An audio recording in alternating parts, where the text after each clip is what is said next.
కూటమి ప్రభుత్వం చేస్తున్న అభివృద్ధిని చూసి ఓర్వలేక వైసీపీ నాయకులు రాష్ట్రంలో అశాంతిని సృష్టించాలని చూస్తున్నారని టీడీపీ ఎంపీ కలిశెట్టి అప్పలనాయుడు మండిపడ్డారు.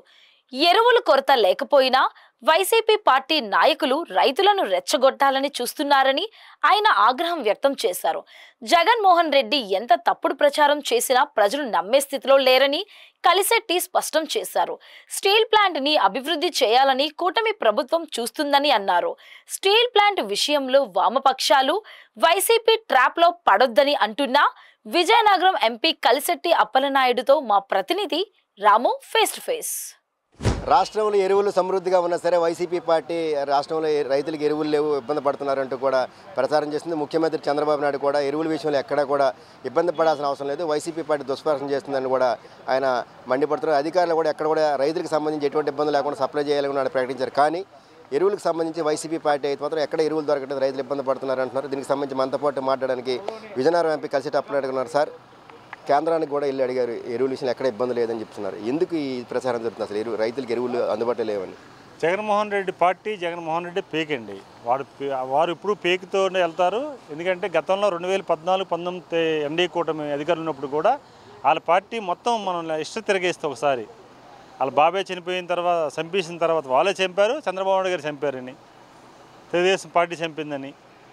అలాగే పింక్ డైమండ్ తీసుకెళ్ళి చంద్రబాబు నాయుడు గారు తిరుమల పింక్ డైమండ్ తీసుకెళ్ళి చంద్రబాబు నాయుడు ఇంట్లో ఉందని. అలాగే మనం చూస్తాం కోడికత్తి వ్యవహారం, గులగరాయి వ్యవహారం, ఇవన్నీ కూడా పేక్. వాళ్ళకి అది ఇష్టం, వాళ్ళు లేకపోతే చేయకపోతే అవ్వదు వాళ్ళకి. బట్ నేనేమంటానంటే ఈరోజు యూరియా సంబంధించి 5 సంవత్సరాలు యూరియా కాదు, రైతు సంబంధించిన విత్తనాలు కానీ రైతులు ప్రభుత్వం రాయితీ సొమ్మంతా కూడా పంట అంతా కూడా వాళ్ళ మేనమామ రవీందర్ రెడ్డి ఫ్యాక్టరీ తరలించే సంఘటనలు చాలా ఉన్నాయి. వాళ్ళు కొన్ని కోట్లు దోసుకున్నారు, అదే శాసనాలమైన విన్నర్ ఫీలింగ్ వాళ్ళకు ఉంది బలంగా. అందుకు యూరియా కొరత సృష్టించారు, బ్లాక్ మార్కెట్లో పంపించారు. తెలుగుదేశం నాయకులు, ఎన్డీఏ కూటమి నాయకులు దాన్ని ఆక్రమార్జనతో ఉన్నారని వాళ్ళకి ఇన్నర్ ఫీలింగ్ ఉంది. ఆ ఇన్నర్ ఫీలింగ్ నుంచి బయట రావాలి జగన్మోహన్ రెడ్డి. ఎందుకు అలా ప్రచారం చేస్తున్నారు అంటున్నారు? నిజంగా ఎరువులు కొరత ఉందా? కొరత ఉంటే ఈరోజు రైతులు వచ్చి రోడ్ల మీద తిరగనిస్తారా? రైతులు వచ్చి చేస్తారా? రైతుకి ఏంది కావాలో, రైతు సంబంధించిన ఏవైతే ఉన్నాయో అవన్నీ కూడా రైతుకి వెళ్తున్నాయి. రైతు బాధ ఏం లేదు, వీళ్ళకి బాధ. వీళ్ళకి ఎందుకు ఏదో ఒకటి కావాలా, రాజకీయం చేయాలా, ఏదో రకమైన ఆలోచన చేయాలా. అందుకే ఆ రోజు మేము చెప్పాం, చంద్రబాబు నాయుడు గారు ముఖ్యమంత్రిగా ఉన్నా, ప్రతిపక్ష నాయకుడిగా ఉన్నా ప్రజలకి తగ్గట్టుగా పనిచేసాం తప్ప ప్రజలకు ఏ సమాచారం ఆ సమాచారం ఇచ్చాం.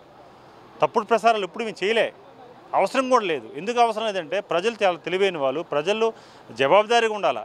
అంతే తప్పగా ప్రజలు మోసగించి ప్రజలు ఇబ్బంది పెట్టించే పని వాళ్ళు చేస్తారు. అందుకే ప్రజలు నమ్మలేదు. ఖచ్చితంగా మేము రేపు భవిష్యత్తులో ఎన్డీఏ కూటమి నాయకత్వం బలోపేతం అవుతుందని వాళ్ళకి కడుపుమంట, వాళ్ళకి ఆవేదన ఉంది. ఆవేదన ఈ విధంగా తీర్చుకుంటున్నారు.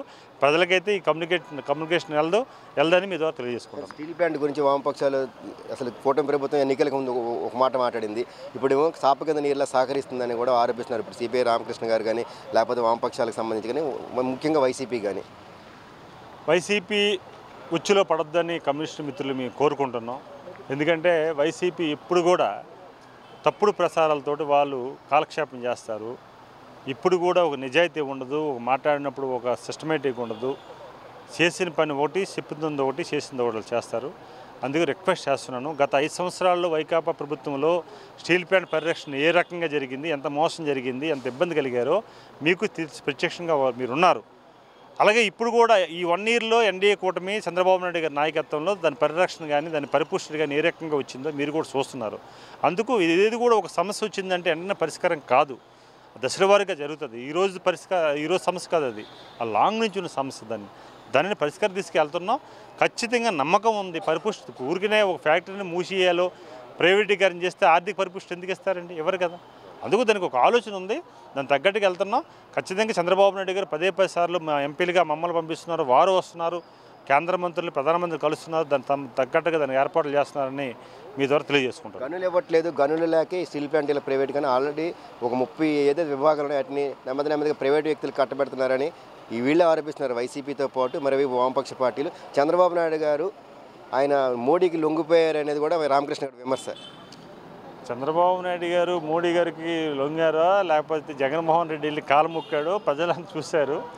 5 సంవత్సరాలు జైలు బెయిలు ఎవరు ఢిల్లీ తిరిగి ఎన్నిసార్లు తిరిగాడో తెలుసు ప్రజలకి. నేను అది చెప్పవసరం లేదు, ప్రత్యేకంగా చెప్పవసరం లేదు.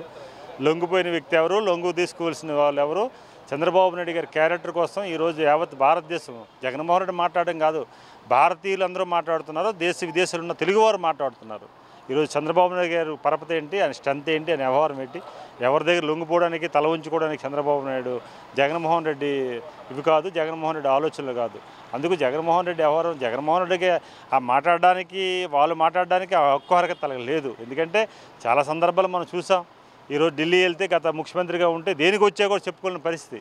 ఇది చంద్రబాబు నాయుడు ఢిల్లీ వస్తే దేనికోసం వచ్చాం, దేని నిధులు కావాలి, ఎంత కావాలి, ఎప్పుడు ఇస్తారని అడిగే పరిస్థితి. ఇది డిగ్నిఫైడ్. అందుకే ఈరోజు ఒక స్నేహపూర్వకంగా వెళ్తున్నాం. అందుకు కావాలని ఏదో ప్రయత్నాలు చేస్తున్నారు, పెట్టడానికి జరగదు. ఎన్డీఏ కూటమి 20 సంవత్సరాలు మా పవన్ కళ్యాణ్ గారు, మా చంద్రబాబు నాయుడు గారు అండ్ ఎన్డీఏ కూటమి మోడీ గారు ఇద్దరు సమన్వయంతో ముందుకెళ్తారని మీ ద్వారా తెలియజేసుకుంటారు. Thank you. స్టీల్ ప్లాంట్ విషయంలో వామపక్షాలు వైసీపీ ట్రాప్లో పడుతున్నాయంటూ కూడా విజయనగరం ఎంపీ కలిసెట్టి అప్పలనాయుడు అయితే ఆరోపిస్తున్నారు. ఖచ్చితంగా కూడా స్టీల్ ప్లాంట్ని పరిరక్షించాలనే దానికి ఆర్థిక పరిపుష్టి చేకూర్చింది కూటమి ప్రభుత్వాన్ని కూడా ఆయన స్పష్టం చేస్తున్నారు. ఎరువుల విషయంలో ఎక్కడ కూడా కొరత లేదు, కేవలం వైసీపీ పార్టీలు చేసిన దుష్ప్రచారం తప్ప. మా నాయకులు ఆల్రెడీ ఇప్పటికే ప్రకటించారు, ఎరువులకు సంబంధించి ఎటువంటి కొరత లేదు, అధికారులు కూడా ఎక్కడికక్కడే ఎరువులు కావాల్సిందంతా కూడా సమృద్ధిగా ఇవ్వాలని ప్రకటించినా తప్ప వైసీపీ పార్టీ దుష్ప్రచారం చేస్తున్నట్టు కూడా ఆయన ఆగ్రహం వ్యక్తం చేస్తున్నారు. Video journalist Prem Tharamma, BBC 1 TV, Visakhapatnam.